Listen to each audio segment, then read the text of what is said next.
Have you ever been in a place where you felt like maybe it is easier to hide your sexuality and true self, especially around your loved ones? I was in a hotel room, staring at my phone after a long day of sightseeing. Dead silence. I could hear the social media notification from my mom's phone as she was just beside me, chatting away with all her online friends. I was filled with anxiety, pacing around my mom with the truth at the brim of my mouth. I was just one step, so close to freedom and my mom, but not as close as a virtual connection who were miles away.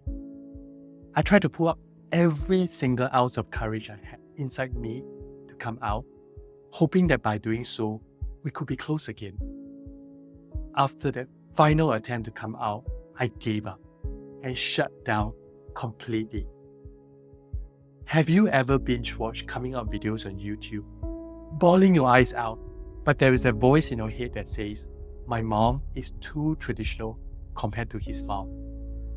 Or, my mom might be open to accepting others, but not her own son.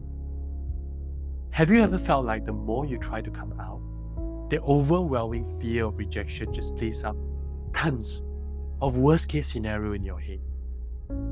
I felt so crippled and trapped within my head, and the harder I tried, the faster I was falling into my quicksand of fear and overthinking.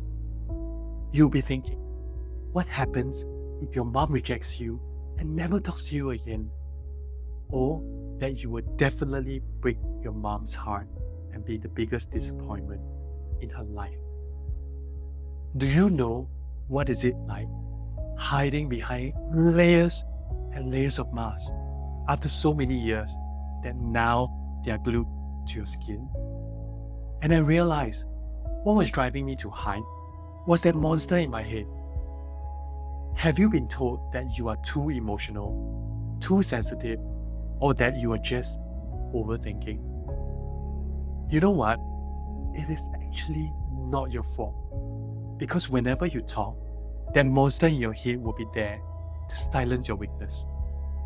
From the moment you listen, that monster in your head will tell you to be strong. And whenever you connect with others, that monster in your head will train you to be perfect. And that monster was the very reason why I was held captive in my own head, unable to come out to my mom all those years. How many of you had enough of living a double life?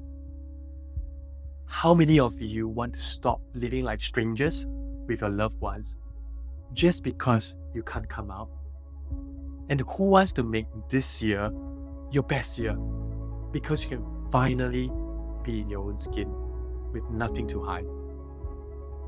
It is not your fault that this monster had been controlling you till today, causing the divide between you and your loved ones. But my biggest realization was, even though it wasn't my fault, it was my responsibility to decide I no longer want to be controlled by this monster in my head. And that decision was 100% within my control. That decision gave me all the strength I needed to come out to my mom, and I became the master of my awesome life. How many of you want to be the master of your beautiful mind? And how many of you want to be the master of your amazing relationship with your mom, who is also your BFF? And who wants to stop living a double life and unleash the freedom that you deserve? My favorite mentor, Tony Robbins, said, it is in your moments of decision that your destiny is shaped. And Mark Twain said, courage is resistance to fear, mastery of fear, not the absence of fear. And I like to say, hide your feelings, they will show. Deny your feelings, they will flow. Feel your feelings, let them flow.